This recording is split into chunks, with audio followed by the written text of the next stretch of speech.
Olá, boa tarde. Estamos ao vivo, direto do plenário, para o Jornal da Alerj, primeira edição.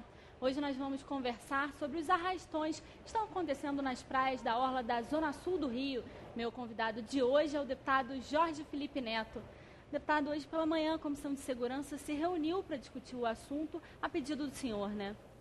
Exatamente. Primeiro, boa tarde a todos que estão nos assistindo, a todos os funcionários aqui da TV Alerj, especialmente do Jornal Alerj, que é um espaço democrático, que o deputado pode se expressar com maior profundidade sobre as temáticas, emitir melhor as nossas opiniões. Antes desse domingo, esse fatídico, caótico domingo, já havia requerido, quando começou a se aventar pela mídia que esses episódios de arrastão voltaram, eu pedi uma audiência para debater o tema e que se mostrou absolutamente profícua e muito necessária pela quantidade de deputados presentes, de autoridades, de entidades da sociedade civil.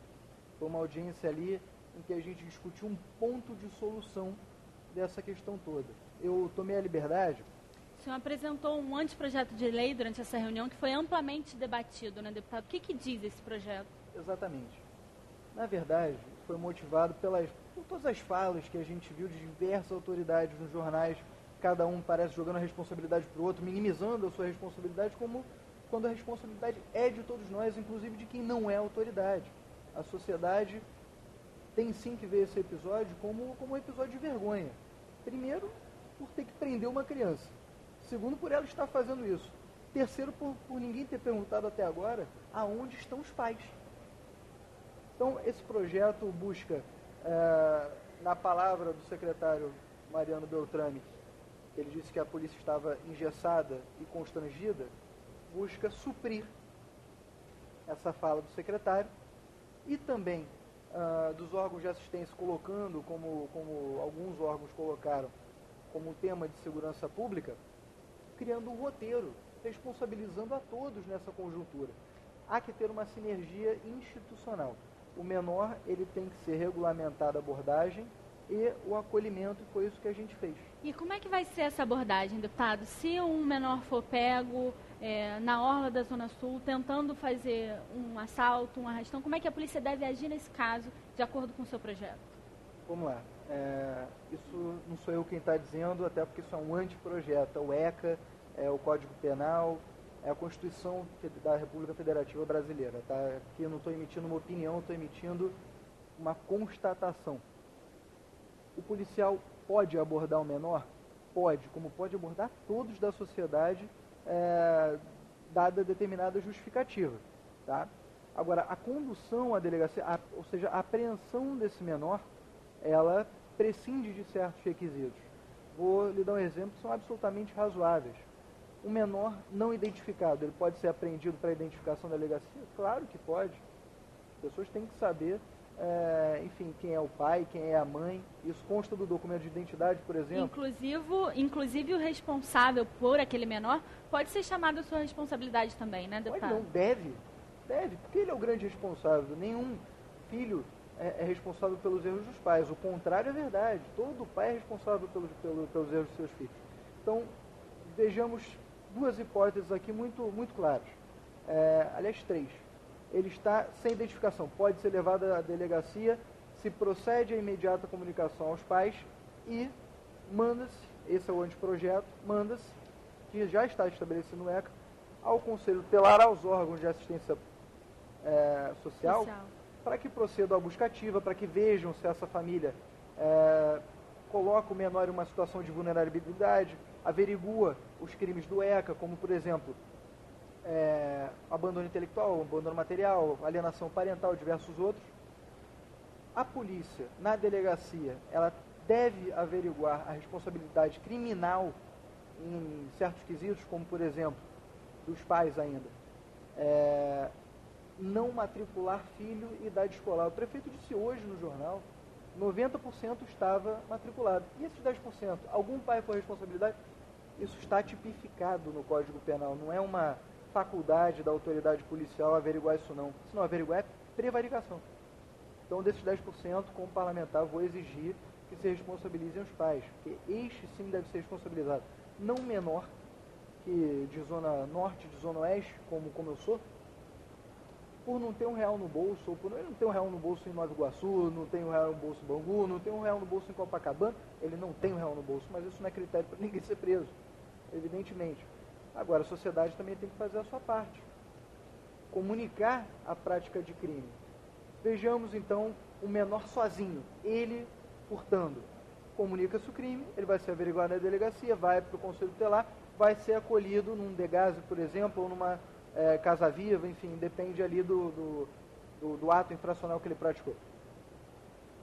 Agora, uma multidão, como é um arrastão, que é difícil você responsabilizar individualmente cada um, mas isso tem que ser feito. Isso é a primazia da ordem legal. Como é que podem ser identificados essas por exemplo, pessoas, numa torcida organizada. Você concorda comigo que você não pode dizer, por exemplo, eu frequento a Urubuzar. Frequento mesmo. Eu gosto. Torcida organizada do Flamengo, né? Nunca me meti numa confusão, já fui chamado, pelo contrário, tentava demovê-los dessas atitudes, que isso não faz parte do esporte. Agora, imagine que uma torcida organizada houve um conflito, como vários a gente já viu acontecer. Você não pode responsabilizar a torcida inteira, evidentemente. Então você vai ter a condução de todos os envolvidos ali à delegacia, registra-se, relata-se, estava lá no fato fulano, tira a foto, faz o RO, tudo bonitinho. Depois, você vai ter o trabalho de investigação, e é isso que tem que acontecer. Você sabe já onde o cara mora, a face desse indivíduo, o nome, o CPF, o RG.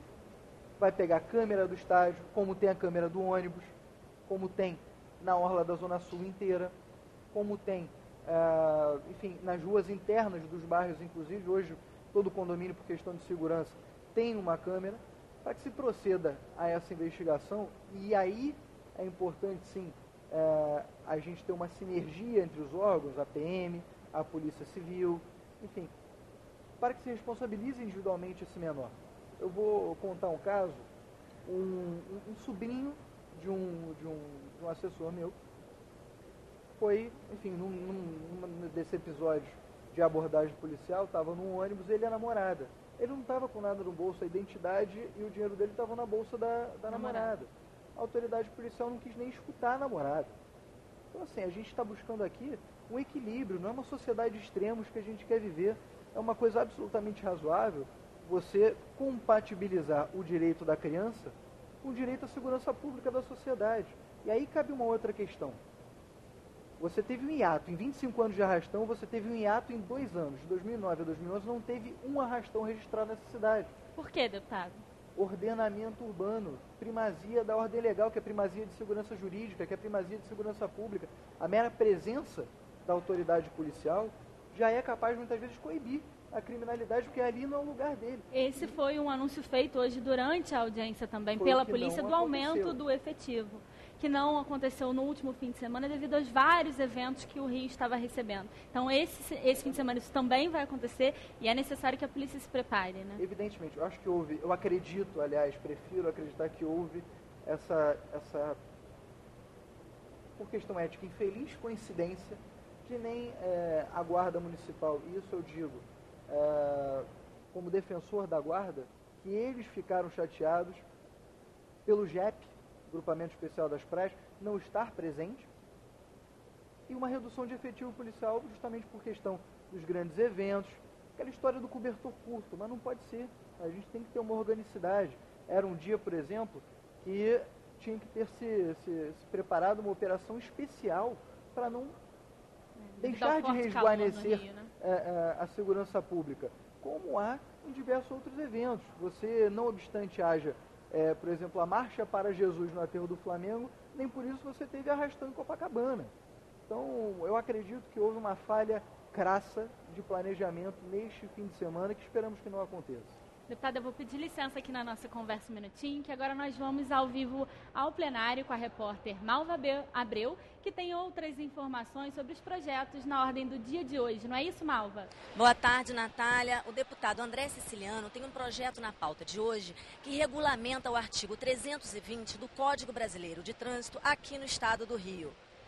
Deputado, quais são exatamente as mudanças que o senhor propõe com esse projeto?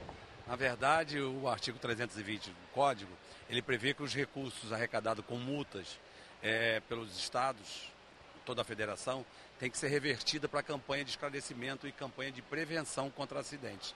Então nós estamos regulamentando esse artigo aqui no âmbito do Estado do Rio de Janeiro, destinando 15% do valor arrecadado com as multas no ano anterior no Estado do Rio de Janeiro, para aplicar em campanhas de prevenção contra acidentes e também de conscientização ao motorista recém-formado, que recentemente recebeu a carteira. É um projeto que 50% desses recursos, dos 15%, tem que ser obrigatoriamente investido em jornais no interior do Estado do Rio de Janeiro, porque nós sabemos que a grande mídia ela se concentra na capital, né, via televisão, rádio e jornais. O que a gente quer também é incentivar aquele jornal lá do interior do Estado do Rio de Janeiro que possa fazer uma campanha de conscientização, de prevenção de acidentes, que é importante, especialmente porque nós sabemos que hoje temos pardais, temos redutores de velocidade em todo o Estado do Rio de Janeiro. E o Estado tem arrecadado um recurso significativo com essas multas. Então, nada mais justo que parte dessas multas seja revestido para a campanha de conscientização no trânsito. Obrigada, deputado. O projeto está em primeira discussão e, se for aprovado hoje, ainda precisa retornar ao plenário para mais uma votação. É com você, Natália. Obrigada, Malva. Obrigada, deputado André Siciliano. Deputado Jorge Felipe, antes da gente fazer essa pausa no nosso assunto aqui, o senhor tinha falado da importância também da investigação, né? Hoje pela manhã, a Polícia Civil chegou a prender pessoas que estariam ligadas a esse grupo de justiceiro que pretende fazer justiça com as próprias mãos em caso de voltar a ter arrastões na orla da cidade. Isso é muito importante, né, deputado? Natália, evidentemente não apoio justiceiro nenhum, isso é óbvio, nem mais torpe dos símios defenderia essa teoria, mas era uma tragédia anunciada, quando as autoridades competentes, cada uma nesse jogo de empurra, batendo cabeça, elas passam para o cidadão o seguinte: você está sozinho com uma clava na mão para defender os seus direitos. Eu acho que isso é uma tragédia anunciada. A Polícia Civil está certa em coibir, não é uma prática nova. Inclusive, eu fui abordado por um desses, eu acho que seja, inclusive, um pretenso justiceiro, potencial justiceiro, no domingo. Por meramente defender o equilíbrio, porque eu não quero ver uma sociedade, não quero que meu filho viva numa sociedade de extremos, um rapaz no shopping, 3 rapazes, 2 atrás, deu um carinho aqui pelas costas, falando que era culpa minha que os arrastões tinham acontecido na cidade. Eu falei, gente, que torpeza isso, não pode ser assim que a gente trate um tema. As posições são absolutamente compatíveis, não a de justiceiro. Deputado, o senhor falou também, e hoje foi discutido, essa questão do aumento do efetivo policial. Nesse fim de semana nós temos o Rock in Rio, temos jogo de 2 torcidas grandes no Maracanã, né, Flamengo e Vasco, e a previsão do tempo diz que vai ser mais um fim de semana de muito calor na orla do Rio, que provavelmente vai estar bem cheia. Então, o senhor assiste com bons olhos essa notícia da Polícia Civil de que já está se programando para aumentar o efetivo na cidade para atender esses grandes eventos? Presença é fundamental. O policiamento não pode se reduzir a blitz. O policiamento tem que ser presencial, tem que ser resguardado, espraiado, né, digamos assim, na cidade. Você não pode reduzir o trabalho da PM a blitz, como a gente está vendo muitas vezes. Agora, Ulisses Guimarães dizia que quando a sociedade quer, o Brasil muda. Parafraseando, quando o Rio quer, o Rio muda. É isso que a gente tem que entender. Eu não sou adepto nem de cultura do medo, nem de teoria do caos, apesar disso estar sendo aventado, porque no domingo vai ser dia de São Cosme e Damião, Flamengo e Vasco, Rock in Rio e arrastão. Eu espero que não tenha o arrastão, né? E que tudo corra normalmente, em tempos de paz, numa sociedade democrática de direito. Além do aumento do efetivo, deputado, o que o senhor acha que pode ser feito também para evitar que isso aconteça? Olha, os conselhos tutelares deram uma nota técnica que eu achei bastante interessante. Eles não podem policiar ostensivamente, né, os menores, evidentemente. Mas eles têm que ser comunicados, tem que ser um ato contínuo a levar à delegacia e mantê-los na assistência social, para averiguar justamente o que a gente já falou anteriormente. Prática de crime por eles, prática de crime pelos responsáveis e por aí vai. Mas a questão é essa, é ter uma sinergia institucional para que vença o Estado brasileiro, a sociedade brasileira. É isso que tem que acontecer. O efetivo policial é só um dos grandes atravancamentos dessa questão. Outro é a questão da educação. Minha assessoria me deu aqui um estudo da USP, falando que a criminalidade aumentou 51% em todos os estados brasileiros, conjuntamente analisados no período de 2001 a 2005, devido à evasão escolar, corroborado por outros dados. Aqui o DEGASE, 95% dos menores no DEGASE não concluíram o ensino fundamental. Mais curioso, nenhum concluiu o ensino médio, desde 5%